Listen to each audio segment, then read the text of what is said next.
Good evening, everyone. We're live again for another discussion about dyslexia, dysgraphia, dyscalculia, all that dys stuff, and learning difficulties. I'm Tim Conway. I'm a neuropsychologist.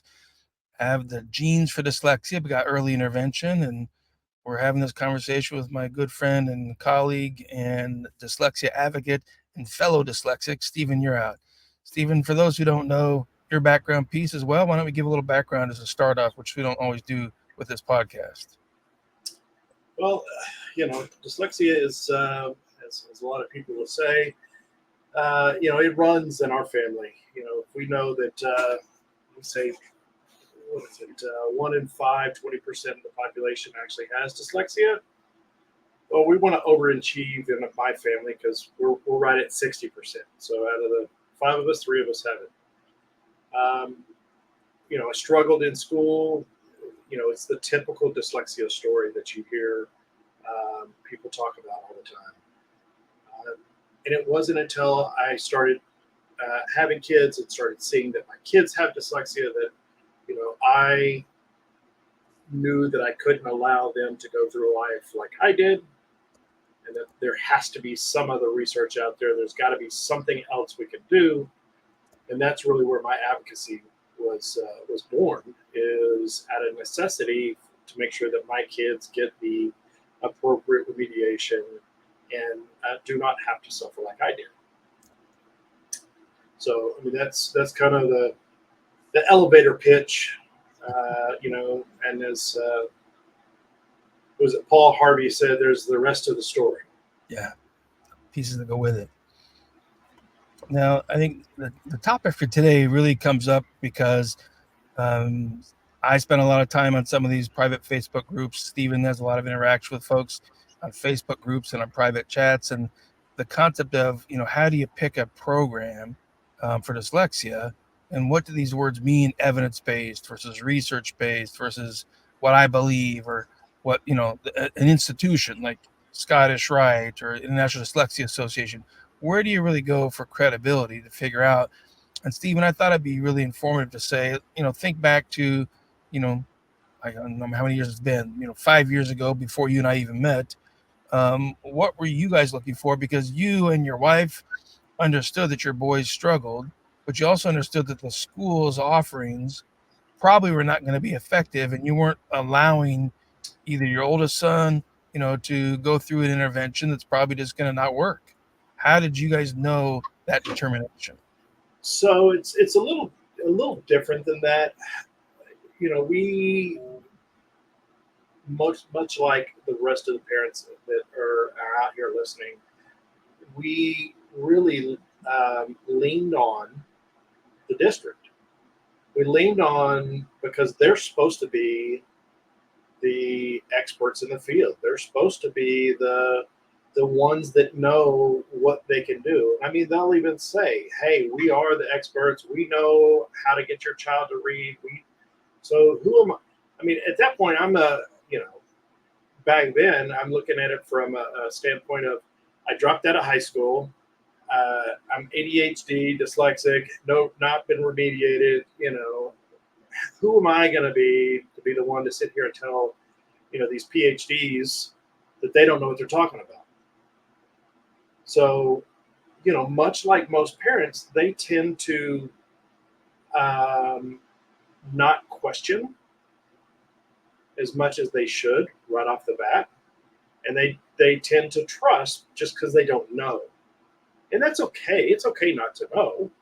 However, what's not okay is to not know and not go do any research to see if you can figure out, is what I'm being told the facts?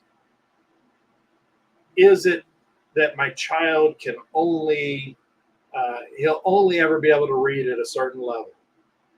Or she'll never be able to really read like everybody else or spell like everybody else? So they're always going to struggle in school. It's okay. It's just something that you should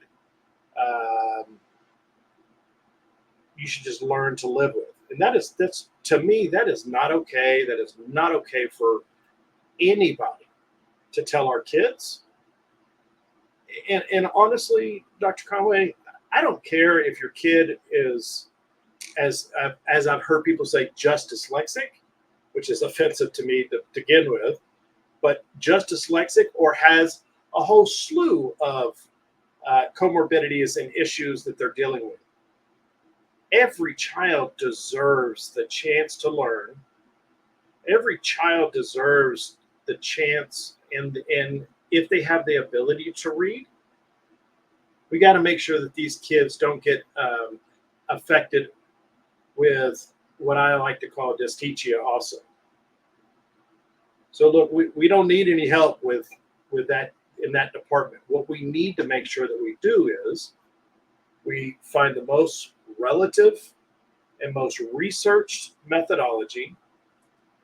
I don't care if it's called the Now program or it's called the I Can Read Now program or it's called the whatever.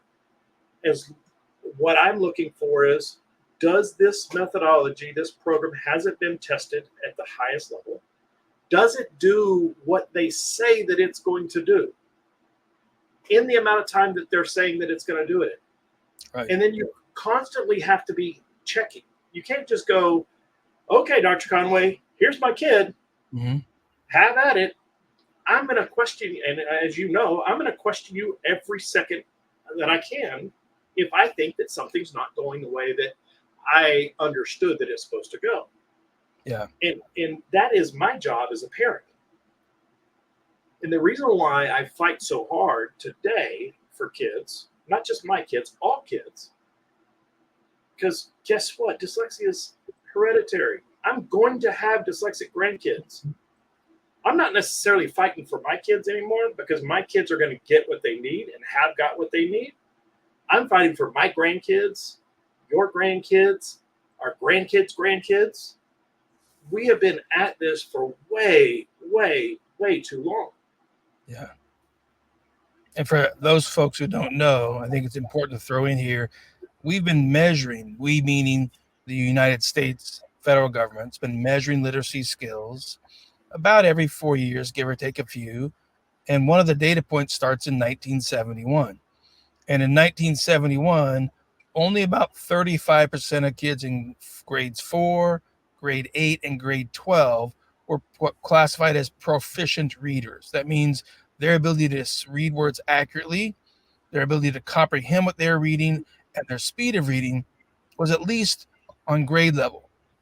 That sounds great until you understand that in a bell-shaped curve, where 50th percentile is smack dab in the middle of the population, average, which equates to, being on grade level. If you're in the average range, that goes from about the 30th percentile to about the 70th percentile, give or take 5 points. So if you say that we've got 35% of kids on grade level, that just means they're at least at the 30th percentile. That's not a high bar because we can guarantee you that same bell-shaped curve also tells us that 70% of the kids don't have IQs at that level. Their IQ is above that level. So we should not be happy if we have a kid with the 50th percentile IQ whose reading skills are the 30th percentile, let alone any lower than that. And when you follow that data, and viewers can go online and look at it themselves and study it, it's all easily accessible. You just go to nationsreportcard.gov, and I'll post it here in the comments. So when you go to nationsreportcard.gov, then what you'll see is graph after graph of data broken down by states, broken down by grade levels, broken down by reading skills, and they actually are measuring other skills as well.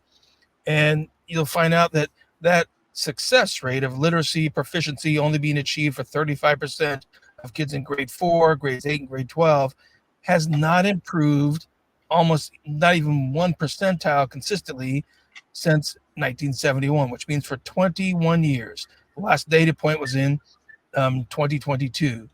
So, sorry, let's say 21. For 51 years, that data point has not changed. So for 51 years, we've only had the school systems across the United States. This is the aggregate of measurements of every state in the United States. We're only achieving 35% of kids reading proficiently for the last 51 years.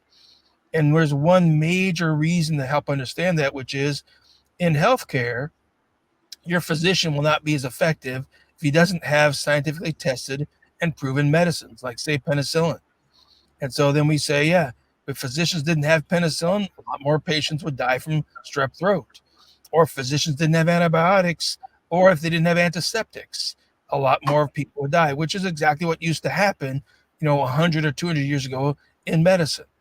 So medicine's become, the treatments have to be tested offline in an experimental study, not a quasi-experimental study, which means like it's a pseudo study. It has to be a really peer-reviewed, empirically designed study that gives us good credibility and good consistency and good assurances that the outcomes of that study would be replicable or would occur again. If we did that study anyplace else, we get the same results.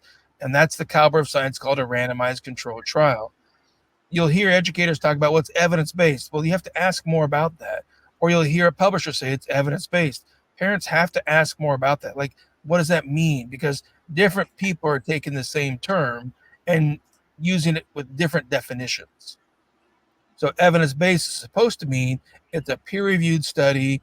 It's been an accepted scientific research design. And the reason for the research design is there's not some other things that could explain the outcomes besides the treatment. If you're testing the treatment, you want to be sure that's all you're measuring is the effect of the treatment. And in a bigger study, the randomized controlled trials, they're comparing treatments together. In one of our $1 million projects, we compared no treatment with 5-year-olds, which people still today on current Facebook groups keep posting it's not possible to do studies like that. Well, back then it was. We did these studies in 1993. It was okay to do a no treatment control of 5-year-olds because nobody had any proof that you could actually change the literacy skills of struggling 5-year-olds. So we had a no treatment group. We had a little extra one-on-one time doing whatever program the teacher was, making up in her classroom or the school district had bought into. And we also had another treatment group that was getting a Orton Gillingham type of structured language, structured phonics-based program, structured literacy program, whatever new term they want to call it. And then we had a group of kids who are getting our Now Foundations for Speech, Language, Reading, and Spelling program, which is a speech-to-print program. Pretty much all the literacy programs today are mostly print down to speech. So it's letters first, sounds come after letters and come with letters. And it's all about how to help memorize the letters and their sounds. And so then when you look at that kind of study, what we found out was the no treatment, a little extra one-on-one time doing what the teacher was doing, no matter what methodology they chose to follow, and even the extra one-on-one time doing a structured literacy, Orton Gillingham-based, print-to-speech phonics type program, they had the same results. There was no difference between those three different approaches of no treatment, extra time and help, one-on-one, or one-on-one, Orton Gillingham type phonics. And you wouldn't know that if you didn't do that big randomized controlled trial. The take-home message of that study was we showed that you could actually help more than 91% of kids at age 5 who came to kindergarten scoring in the bottom 12% on pre-literacy skills. So that's why we're looking for randomized controlled trial, evidence-based versus research-based, which basically means research-based means our reading program has phonological awareness in it, because some researchers did studies that said phonological awareness is an important instructional component. But when someone tells you their program is research-based, like, say, for example, UFly's website says it's research-based, but they did throw together what they call a quasi-experimental. So they want to say it has some evidence, but a quasi-experimental is not an experimental study. It doesn't have the same power and the same assurances as a true experimental study. And UFly says it's research-based. It means it's using components in its instruction that other programs have said is actually effective or an important part of instruction.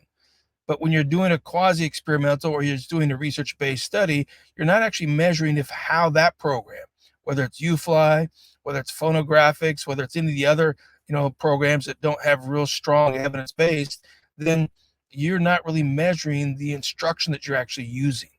You want to have proof that penicillin is better than amoxicillin for strep throat so that you choose the right treatment for the right condition. So that's why for us in the science world, you're really trying to help the educator and the educational system become an evidence-based profession, because then we're able to actually stop the millions of kids who are failed by the literacy systems or failed by the instructional systems trying to give literacy instruction. They're failed by them, not just in the US, globally. We have kids worldwide who are not learning to read, and it's actually somewhere around 2/3 of kids are not learning to read proficiently and not anywhere close to their IQ level. And Stephen, it sounds like that was something that you were aware of with your kids as well. It wasn't working. I actually just pulled up the NAEP website. Okay. Let's see if I can get this on here. So,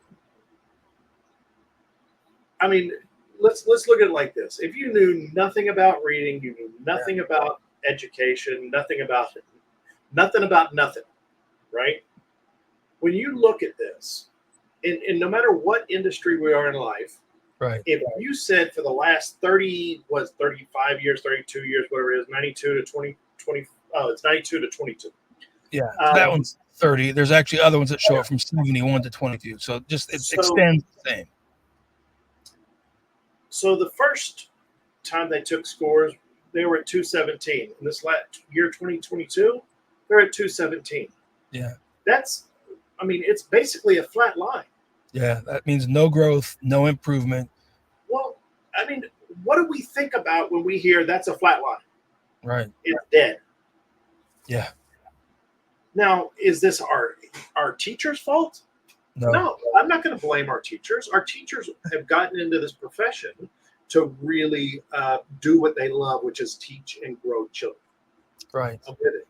However, we have to be looking at our methodology. We can't continue to do the same thing over and over again, expecting a different result. I believe that's called insanity. That's the definition of insanity. And that's what we've been doing. I mean, obviously, here's test scores that show from 1992 forward. And I would argue that it's probably even further back than that. Yeah.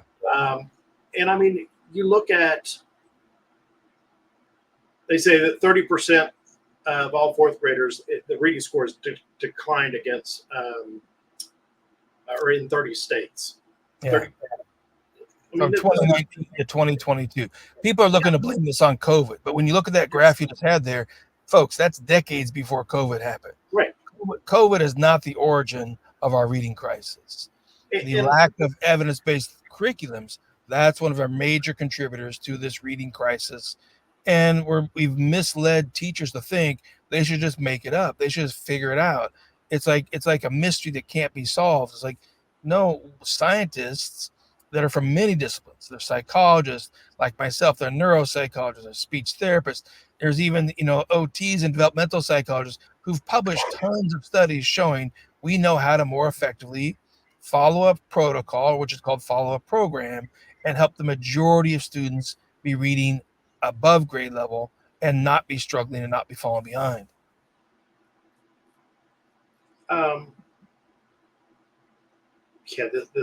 This whole kick the can scenario, and really that I don't want to sound so, beating the dead horse here, but we also have an issue with, because our instructors, our teachers are ill-equipped to teach our kids to properly read and spell. Yeah. We get what I affectionately call kick the can education also, because kindergartners were like, oh, well, it'll come. It just hasn't clicked yet. First grade, but like, well, the kindergarten teacher didn't do what they were supposed to do, so I got to keep pushing through no matter what, and it's so on and so forth. It keeps going down, and then you have a fifth grader that can't read. Right. Or you have a third grader that can't read. Well, then why do you think so many kids were found in third grade?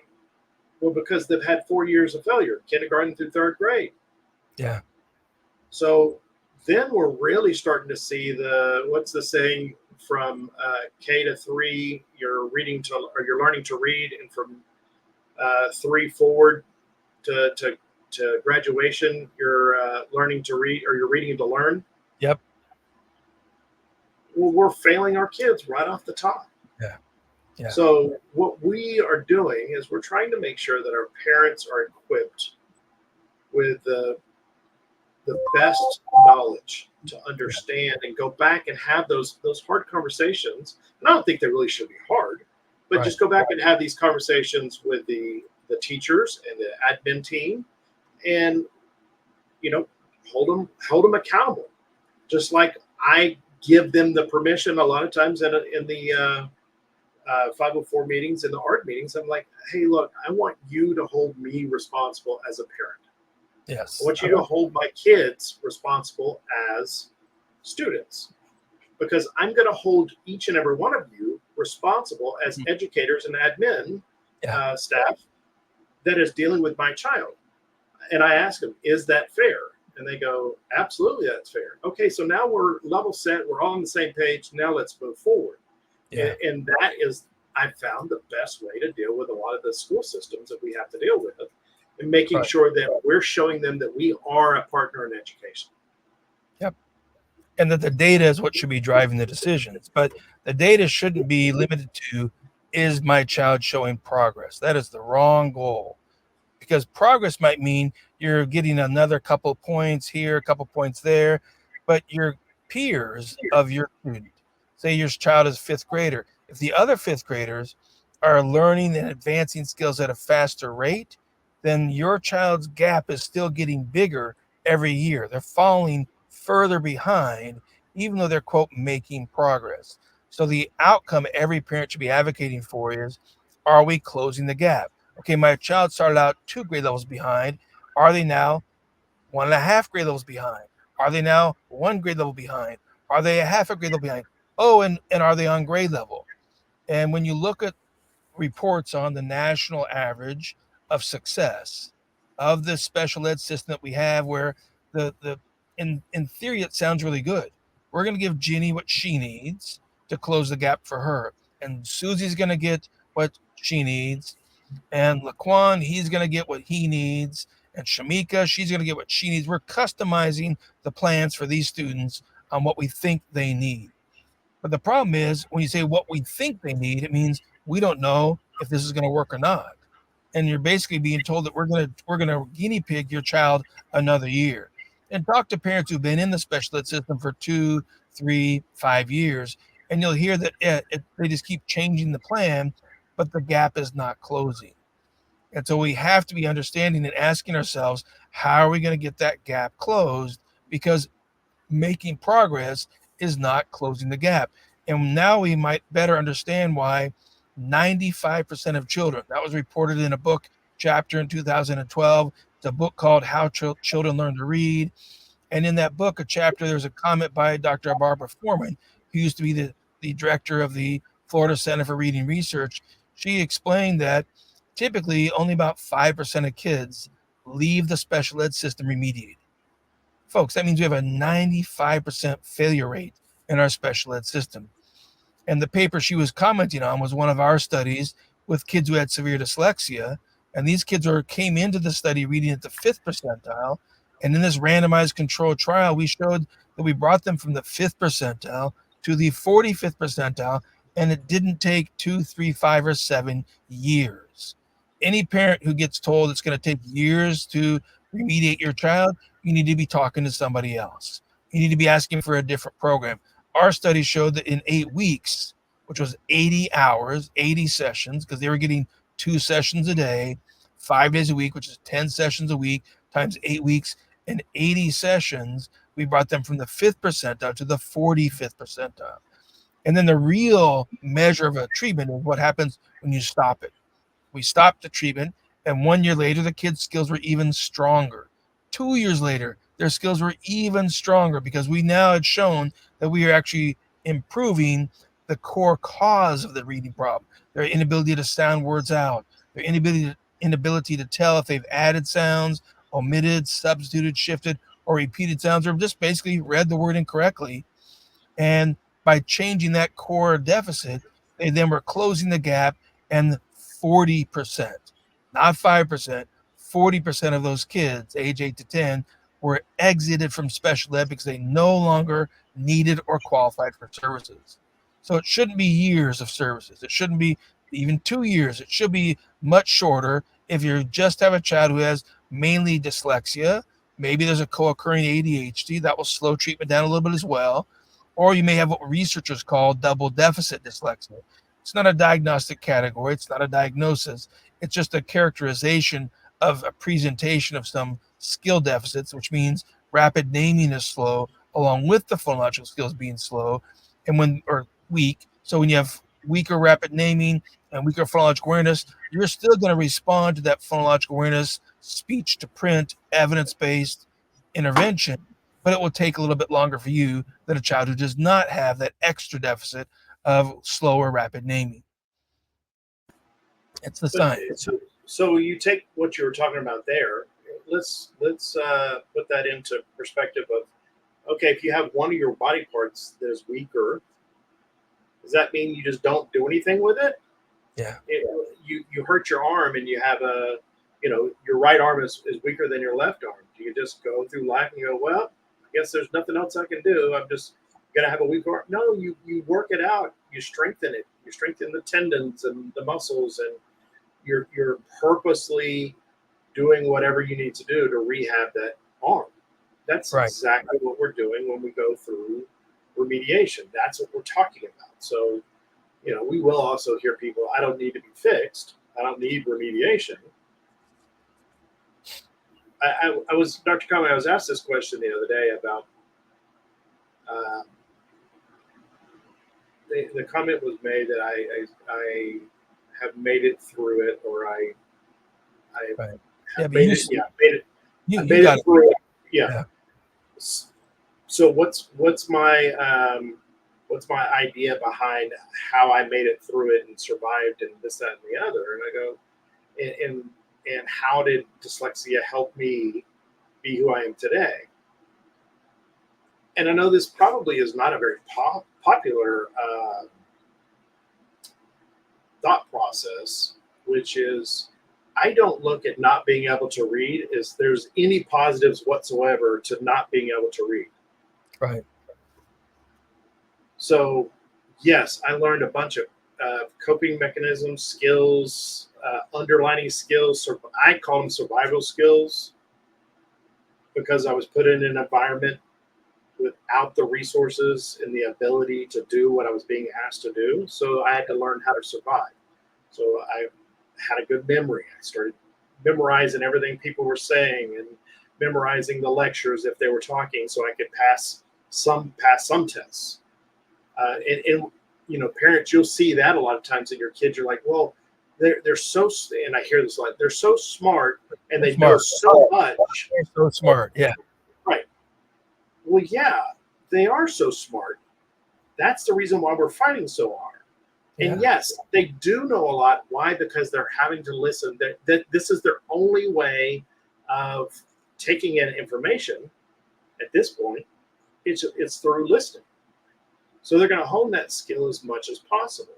Right. But what we want to make sure of is now that we're going to take and raise those deficits, those weaker areas, like I was talking about, working your arm out.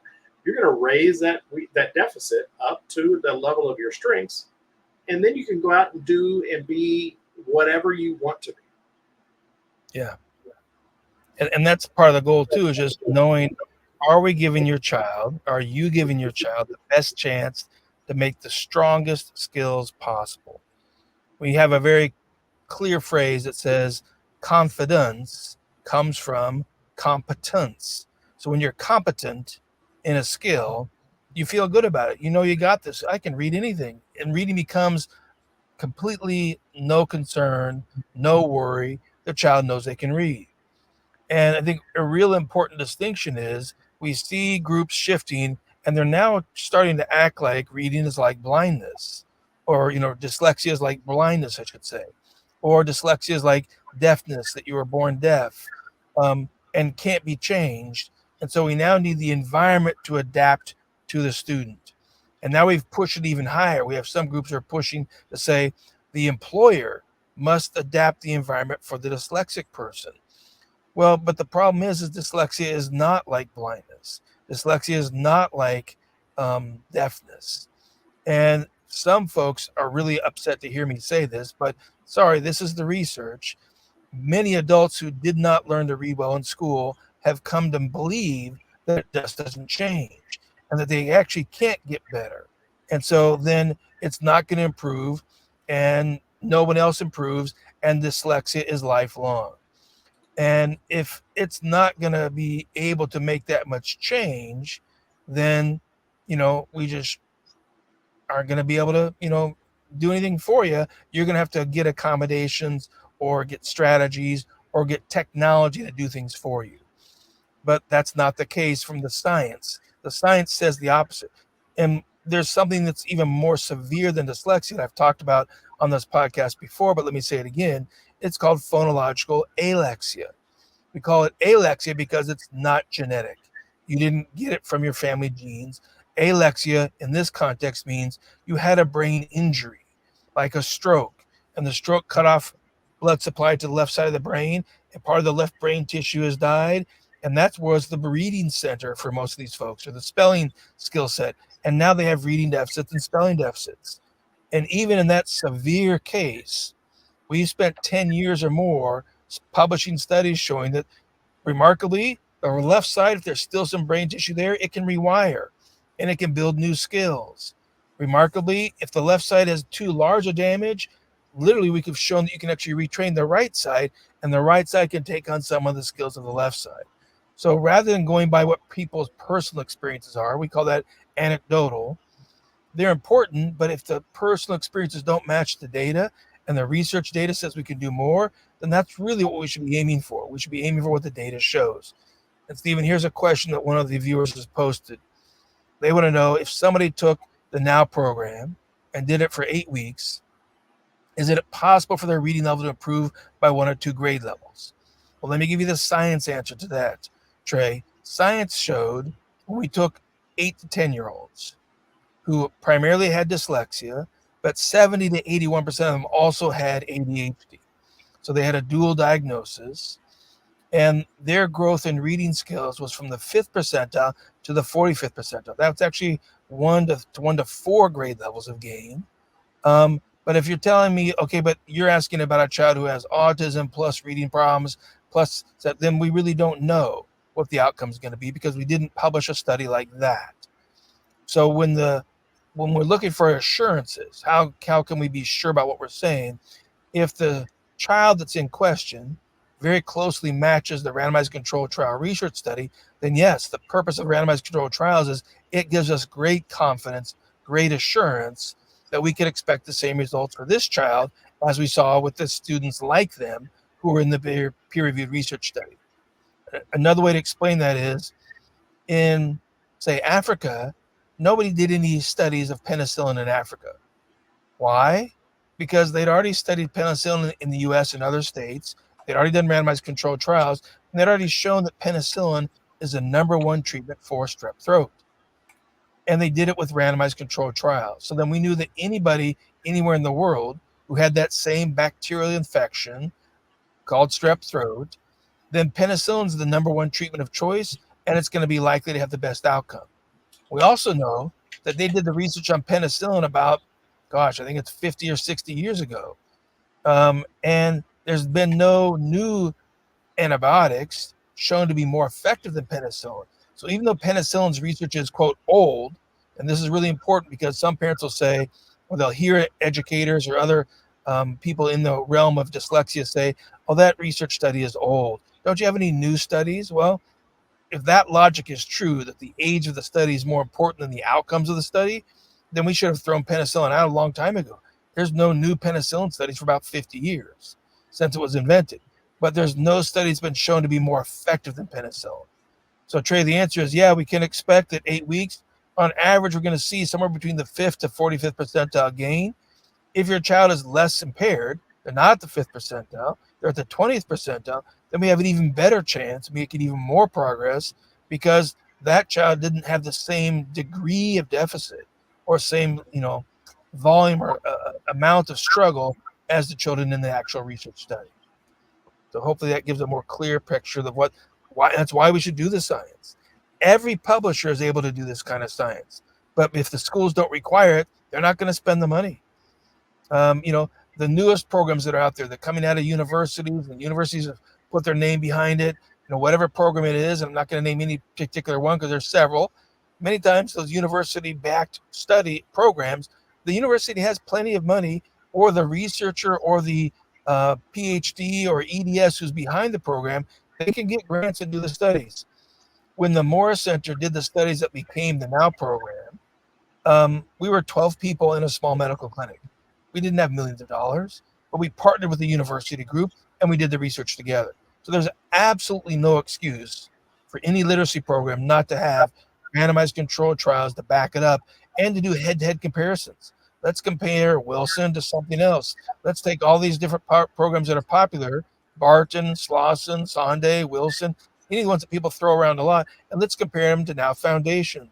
Let's compare them to phonographics. Let's compare them to Wired for Reading. I mean, there's so many names of so many programs now, Stephen, I can't even keep track. And new ones keep coming out all the time. If the programs are compared and they're compared scientifically, then parents have a much better chance of knowing what's going to be the best efforts or the best program for their child to make the best progress. Yeah. And I mean, so we can look at those studies and the other studies that we look at, and you put it up there. You know, we have the UTMB, University of Texas at Galveston Medical Branch. They're the ones that did the prison study that the majority of people quote. And they started out with 80% of the prison inmates in Texas, and this was done in 1999, are functioning illiterate. So do you want to give kind of a definition of what functioning illiterate really means? So that to me, that means you can do everyday type activity in life, but you cannot read at all, and you cannot functionally spell. Right. So that's, to me, what the definition of functioning illiterate means. However, what we also have seen is there's a direct correlation to failure in school and adolescence and delinquency. There's a follow-up study done in the year 2000 where they looked at recidivism and what that means when you start pulling back at what grade level we needed to get people at in order to slow down recidivism. And that grade level was 9th grade. So I guess my question is, if we know that's the case, if we know that that's the magic number, 9th grade reading level, well, then we have something to shoot for. Yeah. And we as parents have to make sure that we're holding our school districts accountable. And remember, this is your school districts. You pay taxes into these school districts. These are just as much your school district as everybody else's. So you have a right to go in there and not only question, but to demand better. Demand better of our schools. Demand better of our teachers. Demand better of the curricula that is being purchased. Yeah, because the goal is we know better exists, but we have to get it into more easier points of access. You want as many people as possible to have access to the more effective programs, and give the kids a chance to really actually make the progress that their brain is capable of making. So, I mean, what's sad to me is when you look at, basically 50%, 48% to 50%. And of course, this study was done in 1999, so I'm sure the number hasn't improved. So if we're at 48% in 99, I'm sure we're well over 50% by now about the Texas inmates. Well, how is it that we have 50% of our inmates having dyslexia, but we only show that, anywhere from 5 to 10% being identified while you're in school? I mean, when I went and spoke to my school district, I told them, you either get dyslexia once you get to prison, or y'all aren't looking for it. And they were like, well, yeah, you're right. I said, because it's statistically impossible for you to have, less than 1% of your total enrollment is being identified of having dyslexia. So let me challenge the listeners, the parents out there, go find out what your state is, what the overall percentage of identified dyslexics is in your state, and then go down and start looking at what is the overall percentage within your school district. We have to be able to have actual facts and figures in order to combat this. If we just sit back and allow people to go, well, we're just doing the best we can, that's the worst thing to say, because we're not doing the best we can. We wouldn't do this for our AP kids. We wouldn't do this for our honors kids. We wouldn't do this for, you name a group. And it's not okay to do this to our kids that need the help the most. Yeah. And that's why it's tough for parents, because there's so many different groups you're trying to help.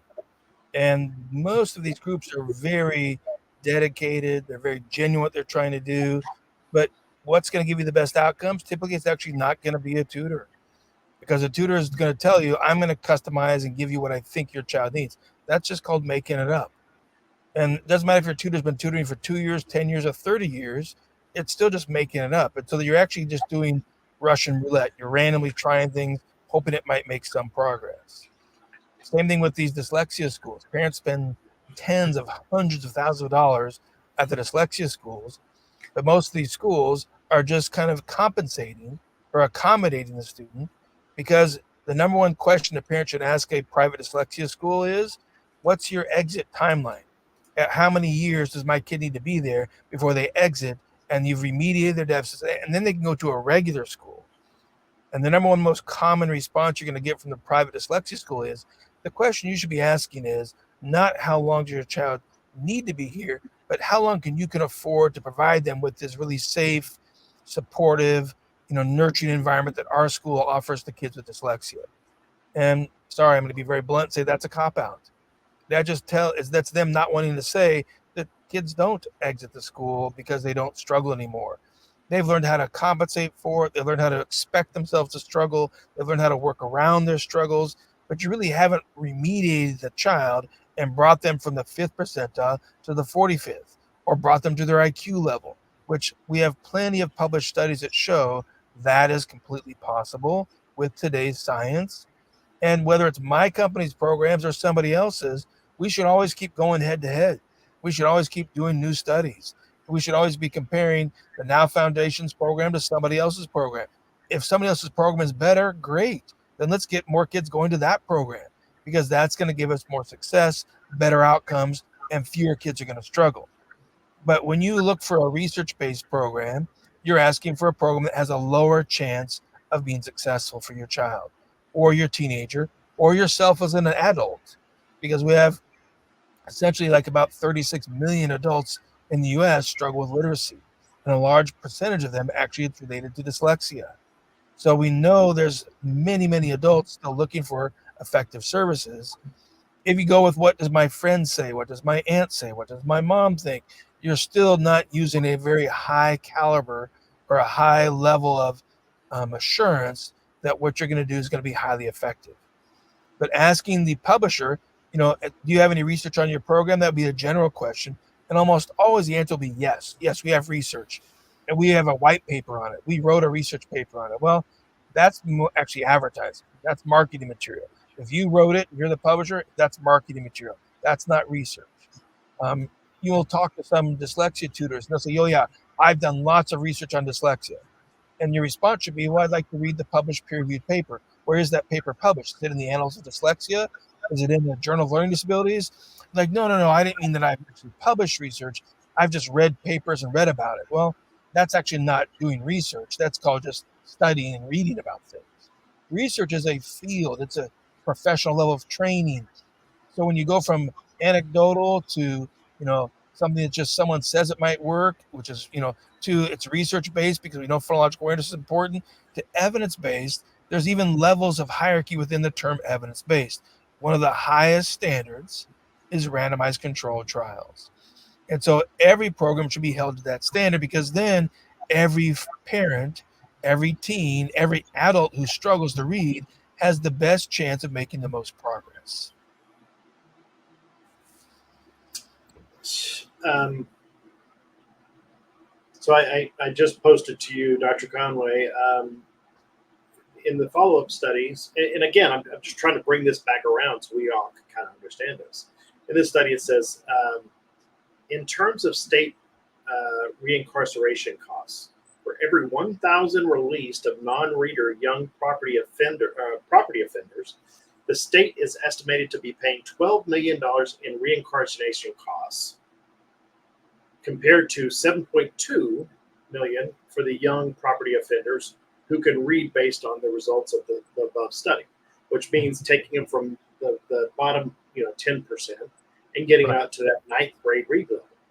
Right. So there's some real dollars. I mean, if you don't want to look at the personal cost to our people cost, if you want to call it that. Yeah. But let's look at the actual cost. There's money involved in this. So that's the reason why I try to bring this back to making sure that people understand that if we don't do what we know that can be done, which is teaching kids how to read and spell appropriately, we were going to be paying. Now, does that mean if you can't read, can't spell, you're going to jail? I'm not saying that. However, we know that there's a very strong connection between those two. Yeah. And the other piece is, we're not saying all dyslexics are criminals. You're talking to two of them. We're not criminals. But if you don't get the right intervention, you certainly have a higher likelihood of Absolutely. not making as good of choices. You have a higher likelihood of ending up in prison due to a crime or due to violence. And there's lots of negative co-occurring things along with untreated, unremediated dyslexia. Let's say this: it takes away your options in life. Yeah. So it takes away your options for who your dating pool is, who you're going to be able to marry. It takes away job opportunities, and it's struggles that we don't necessarily need to have, and we want to try. As parents, what do? We try to remove a lot of these struggles from our kids' lives, especially if we can do that. Yeah. 100%. And I think part of the goal too is just to help folks understand that we need to raise the bar, raise our expectations. Literacy is life-changing and life-saving just as much as proper healthcare is. We no more would allow a physician to randomly mix chemicals to think they've made up a antibiotic. Even if they said, I've actually tried it on 100 people. It worked pretty good. I want you to be 101. And that's not worth the risk, because having done some samples that in an uncontrolled environment that's not a scientific study is no greater assurance. So greater assurance comes from the scientific research, and we have to keep pushing for it. You have to ask the publishers and hold them accountable for it. They've got the money. They're making millions of dollars off of selling these programs.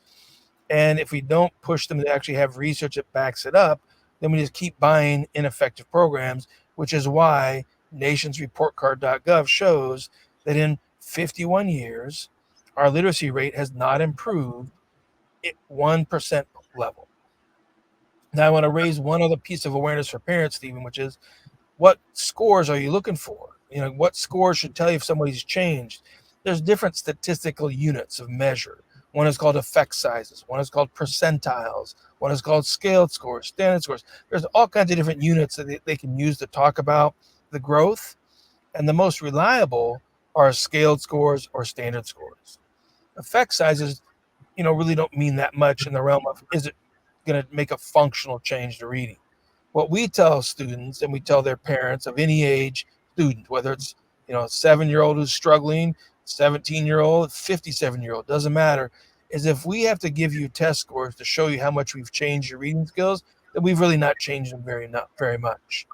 You should be able to functionally see the difference. So that link that I posted on the comments is a link to a little boy, watching him read. I could have left none of the data in this video and just shown you the boy and say, is he better reading? Is his reading improved? And not even tell you that we know we measured it. It's from the 5th percentile, which is bottom of the class, to 45th percentile, which is smack dab right in the middle of his peers.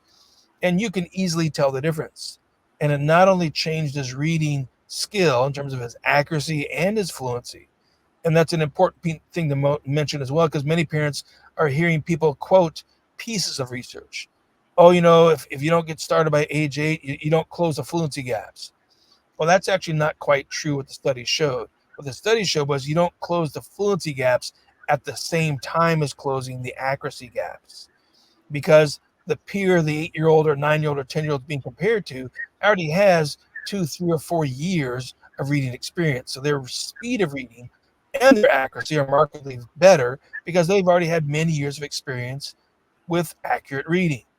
What the studies showed was within 1 to 2 years after you changed the accuracy of reading from a speech to print based treatment program like the Now Foundations with nowprograms.com, what they provide online, we know within 1 to 2 years of ending that treatment that a large majority of the students saw very large gains in their reading fluency.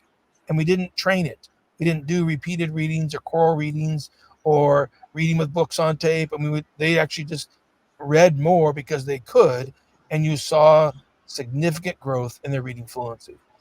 So we challenge parents to always ask people for the data.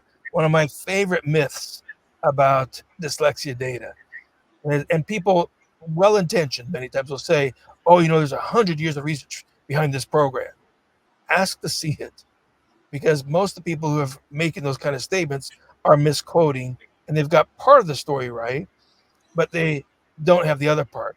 Yes, some of these phonics programs have been brought to the awareness of the public more than 100 years ago, but they actually weren't researched. They weren't peer reviewed. There's no empirical studies.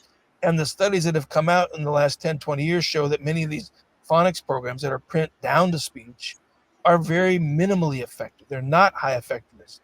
OG programs are one of the biggest examples of that. Any scientific research on the OG methodologies, doesn't matter which version of which program, typically show the same thing. They're low effectiveness. Dr. David Kilpatrick reported that in his book. Louisa Moats says that commonly in her presentations. Even Dr. Sally Shaywitz has said on her website, just because a bunch of people believe in it and they think it's effective doesn't mean it's actually effective. And then Dr. Grigorenko, in her book, The Dyslexia Debate, also reviewed the OG research and came to the same conclusion. There's no empirical research that shows OG-based programs are highly effective. And we're not picking on OG programs. We're saying any program that's out there commercially needs to have been tested and proven to be highly effective. Then parents have the best chance to take their limited resources and get the best outcomes. And in schools, Stephen, what do we know about the resources of schools and how much money or funds they have to put towards a program? Well, I mean, if you really start breaking down when you look at where they're spending their money, that's where it really starts getting, from a taxpayer and a parent, that's where it really gets you a little hot under the collar when you start seeing we could eliminate a lot of this spending if we did the work up front. It's a pay now or pay later model. 100%. However, we're ending up having to pay way more later because now we're having to fix a broken child. Right. When I say broken, I mean of the social emotional piece of being broken. Or the chronic trauma of being put in an environment and made to fail again and again and again because the environment has not given you the skills to be successful, and the environment keeps asking you to use those skills, and the environment makes you feel like you should have the skills by now because the other people in your class or your other classmates, they have the skills now, and they came to school at the same time you did. You've been with these kids for 3-5 years, and they're all getting better and better at reading, and you're not. That's traumatic. That makes you feel broken. But you're actually just a product of ineffective instruction or instruction with a program that's not been tested and proven to be effective. And that really shouldn't be pushed down as a failure of the student or a problem of their brain. That's my other favorite dyslexia myth, is that a dyslexic's brain is hardwired and the skills can't change. But somehow they've built out-of-the-box thinking skills, and somehow they've built better reasoning skills or problem-solving skills. Well, guess what? The brain that builds those skills has the same capacity to build better reading skills. There's not one part of the brain blocked, unable to rewire to build reading skills. The human brain, on average, 100 billion brain cells. On average, 100 trillion connections. And that's where the power of the brain comes from, is the connections. But the brain's connections come from one source. It's called experience-dependent plasticity. It means if we do not give you the right experiences, with the right intensity, the right frequency, the right fidelity, there's several other caveats too, then you're not giving the brain the environment it needs to build the wiring, which drives the processors, which builds a better ability to sound out words for accuracy, a better ability to memorize words that you cannot sound out, like yacht, though, and through. And those are the pieces of the science helping empower the literacy. So let's take what you just said there, and that is where you'll hear people that say the more you reach your kids at a younger age, the better reader they'll be, or the more you expose them to books, the better reader they'll be, or these kids aren't able to read because their socioeconomic status is on the low side, on the poor side. Well, yes, all of that is true if you take out the learning disability piece of it. The more you experience it, the better you become. However, if the brain hasn't developed those areas appropriately in the way that they should have been developed, it doesn't matter how much you read to your child. It doesn't matter how many books you give them. They could sleep on top of their books, and they're still not going to be able to read. Yeah. So, we are here to make sure that we, like I said before, and I'll repeat it, and I'll say it over and over again, we're here to make sure that our parents get the most appropriate information so they can go out and fight for their kids for the most appropriate remediation possible. And then get the best outcomes, because that's the game changer. Well, Stephen, we're almost out of time, but I think it's just important to help parents understand that ask for the data, ask for the research. You want to know, is the program your child is getting, is it an evidence-based program, and what caliber of evidence? Is it a research-based program? Is it just something the publisher wrote a white paper on, which is just marketing, pure, publication propaganda, marketing information? Or is it just a tutor who says, I've been tutoring dyslexics for 40 years. Oh, by the way, and I'm dyslexic too, and we'll figure out how to help them. But define help. Are you going to get them to a point where they don't need support anymore? Will you get them to a point where they actually no longer struggle to read accurately? And at the same time, can you change reading accuracy at the same time you change spelling accuracy? The research tells us both can be changed simultaneously. But if your tutor says they can't promise they'll change the spelling, then you should be looking for some other opportunity with an evidence-based program that gives your child the best chance for the best outcomes. Stephen, I'll let you wrap it up. Where do we go with this from the parent's perspective? From a parent's perspective, I'll say it like this. Take a deep breath. It will be okay. Make sure, like Dr. Conway was saying, make sure that you ask for the evidence.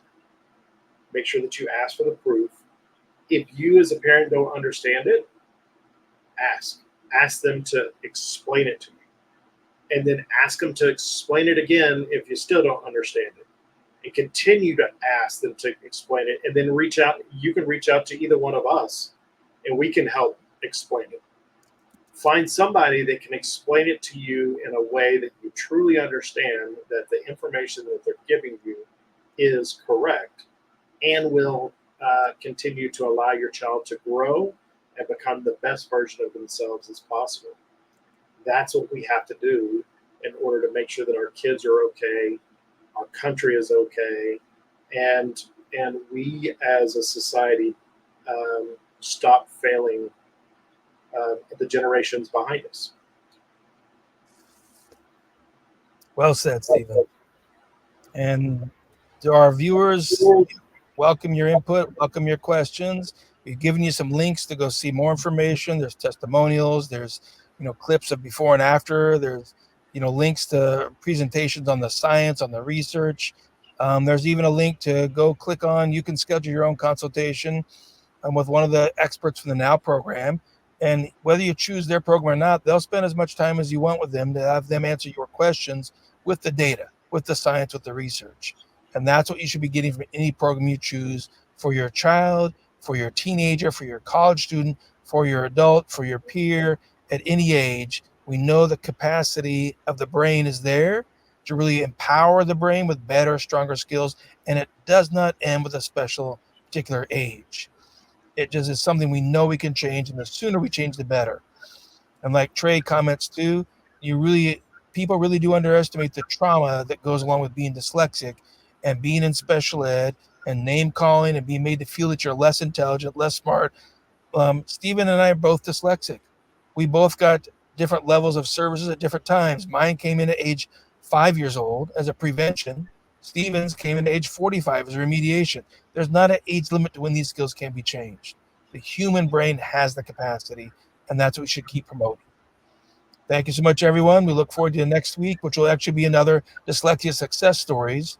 We alternate this podcast every other week on Dyslexia Discussions. In between the weeks, we have Dyslexia Success Stories, talking to families, adults, kids who've already gone through highly effective intervention and they've left special ed. They no longer are struggling. Actually, some of them actually have become Junior National Honor Society members after having years of failure in school. We want you to see real people showing you what's really possible, and that helps you know how to raise the expectations of what could happen for you, your child, your spouse, your sibling, your dad, whoever it is. There's more that can be done to help empower the people, and we're here to help make that information available to you. We'll see you all next week. Thanks so much, Stephen. Take care.